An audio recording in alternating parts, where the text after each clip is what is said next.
Hey, how's it going, everybody? Welcome back to the Timeless Movie Podcast, episode number 57. My name is Victor Vasquez. Appreciate everybody coming back and listening to another episode.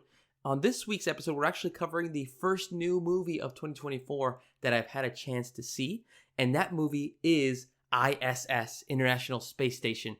Couple reasons why I wanted to watch this movie. One is because it's a space movie. I've always been intrigued. I've always been attracted to kind of watching these movies that take place in the stars, in space. And so I thought it was a great opportunity to kind of catch this kind of a film. And then number two is because of the fact that it deals with a concept that is super interesting that I saw in the trailers. What it showed is basically these 6 astronauts, 3 astronauts from the U.S., 3 astronauts from Russia, and they're all kind of, coming together in the I.S.S. They're having a great time. And then all of a sudden, when they look down at Earth, they see bombs go off. And we end up finding out that there's a nuclear war going on in Earth while these 6 astronauts are in space. And so you start thinking, well, what the heck is going to happen, right? How are we going to come back to Earth when there's a nuclear war going on? But what's even worse is that each country gets a message saying that, hey, we need to take over the ISS, and you need to do it at any means necessary. So the U.S. orders these astronauts to take over the ISS. Same thing with Russia. And so it got me hooked in the trailer. I was like, that's such a cool concept, because I don't think I've ever seen a film, and I could be wrong. There's millions and millions of films, but I don't think I've ever seen a film where you have people that aren't on Earth when something so drastic and so chaotic is happening. Where, again, you have humans that are in space, but they're looking down at a nuclear war going on. And what do? How are they going to come back? How are they going to survive?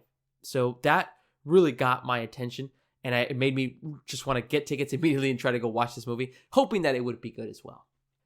Well, now that I've got a chance to check out the movie, let's go ahead and dive into some of my overall thoughts, my pros and cons, and then kind of give you my opinion as to whether I would recommend going and watch this movie in theaters. Overall, I thought the movie was pretty good. It had its moments in regards to showing what would really happen in these kind of situations that are very tough, right? When obviously you have great relationships with astronauts that you've worked with in the past, but then your country tells you that an order that you must follow. So the film really makes you think, okay, if you were in this position, what would you do? And so again, it has a lot of those types of moments. It has a lot of different types of visuals showing like the Earth, showing the International Space Station. But what I love the most is that it just deals with 6 astronauts. There's only 6 characters in this film, only 6 people that you really have to focus in on. So again, it keeps the story very tight. I think it's only like an hour and a half, but really cool stuff that they highlighted. Let's just jump into some of my pros. First pro that I had in regards to the ISS was the tension that they were able to build in various scenes. Like I mentioned, in regards to what the premise of the movie is, the US and Russia end up having a nuclear war on Earth while these 6 astronauts are in space on the ISS. And they don't really know what to do. And then all of a sudden, each country sends a message to the appropriate astronauts and lets them know, you must take the ISS at any means necessary. And so you start seeing things unravel. You start seeing, first they had all a great relationship, these 6 astronauts, and then little by little, their relationship starts to kind of fade, and you start noticing, okay, well, were you really friends at the beginning, right? Was this all fake?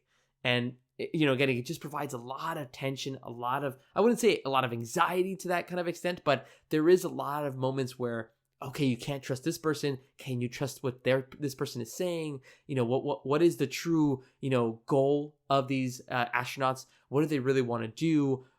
Did they receive the same order? Did they not? So a lot of tension-filled scenes overall in this movie, which I thought kept a really great pace. It made you kind of just keep thinking, okay, who's the person that we can really trust? Our main protagonist in this film was Dr. Kira Foster, played by Ariana DeBose. She was the rookie, the new astronaut that was making her first trip aboard the ISS. And what a terrible first trip to go on, right? You get to the International Space Station, you're getting familiar with all these new astronauts, and then all of a sudden, there's a nuclear war breaking out on Earth. And so we're really kind of going through the film through her perspective and trying to see, okay, who can we trust? Can we trust the Russian astronauts? Can we trust even our own U.S. astronauts that we've been working with for various years? So again, I thought it nailed a lot of the different types of moments of tension, just to kind of keep you on your toes to kind of figure out, okay, well, what the heck is going to happen? How is this all going to resolve itself? As for a second pro, I would have to go with the way that they actually portrayed what it's like to be an astronaut in your first trip aboard the ISS. I don't think that a lot of movies, when they kind of deal with space, they highlight how tough it is maybe to sleep, how tough it is to kind of get comfortable with your first night aboard the International Space Station. And I thought that they did a really good job. They showed it, again, from the perspective of the main character, Dr. Kira Foster. They showed how tough it was to get a first night's sleep. They never highlight how they sleep, but in this film, they showed it perfectly. They had Gordon Barrett, played by Chris Messina, kind of walk Dr. Kira Foster to how, like, hey, it's going to be tough your first night. Then you have Veronika Vetrov from the Russian astronaut side. She's played by Masha Mashkova. She ends up helping out Dr. Kira Foster in regards to, hey, you just got to, buckle into the wall. That way you're not moving around. And then they also show other astronauts and how they sleep as well. So I thought it was really cool, those kind of little details that make it very different from other space movies, where you actually see the struggles of what it would be like to be an astronaut, making your first trip onto the ISS, how tough it is, again, to sleep, going to do different types of activities, staying active up there as well. So I thought it was really cool stuff. Again, I'm not an expert in astronomy, or an expert in what it takes to become an astronaut, but I really appreciate when they kind of show those little details in regards to how tough it would be. Sometimes movies make it look too easy in regards to going to space or having to live in a specific spaceship. Here, again, they just made it very clear from the beginning, hey, this is tough. You're having to float all the time.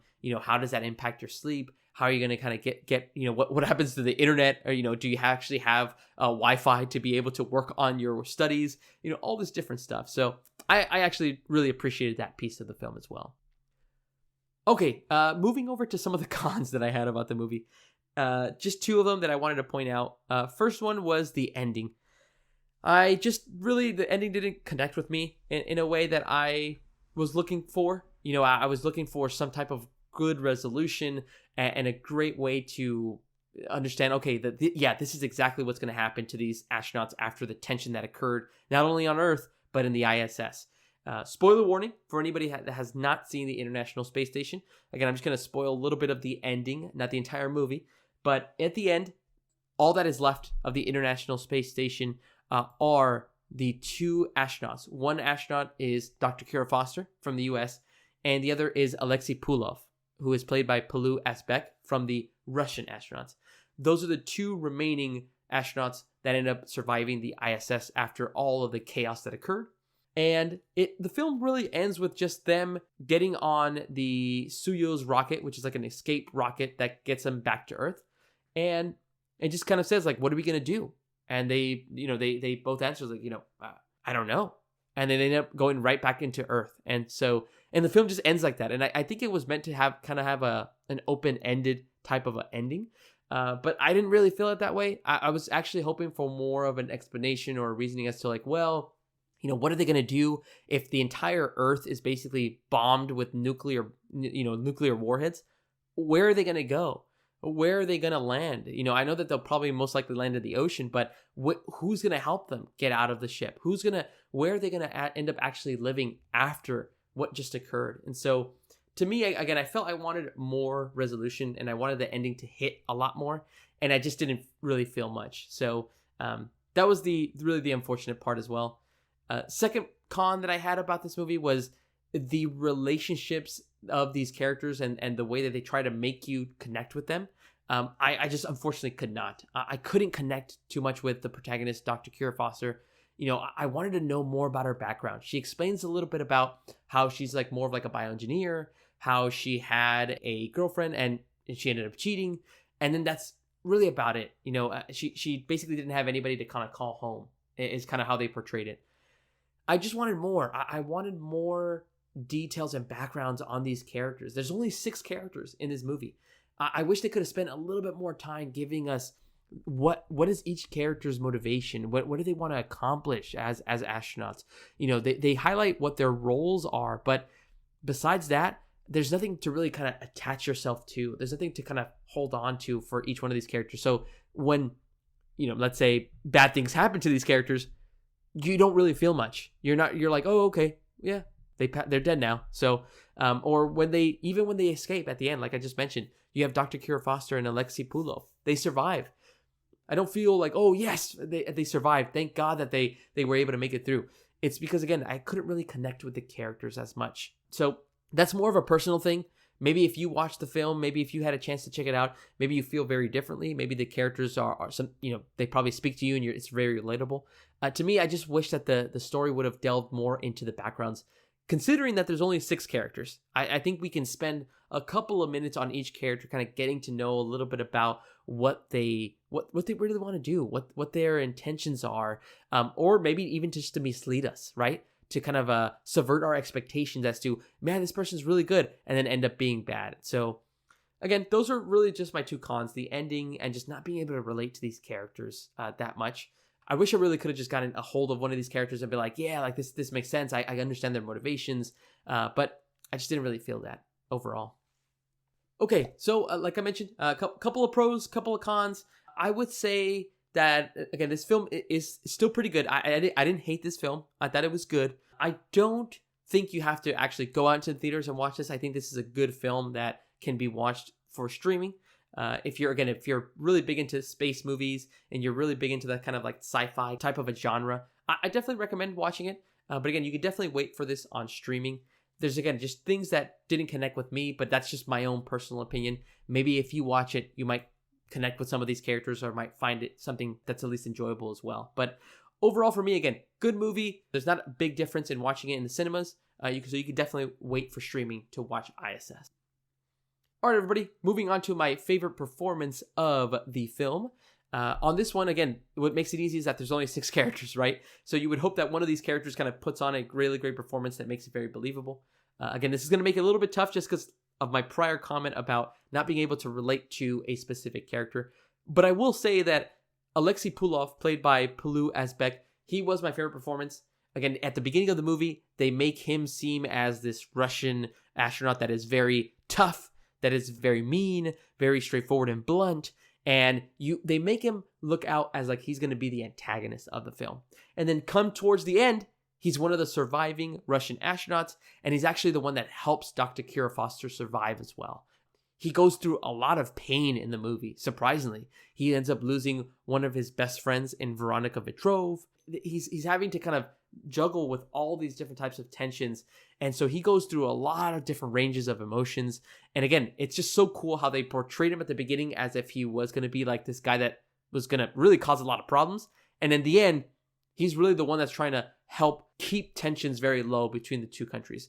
Although, yes, he does have a part to play in actually doing something bad in the ISS ship. But either way, I think how he portrayed it, he had a lot of, again, emotion as he lost his friends.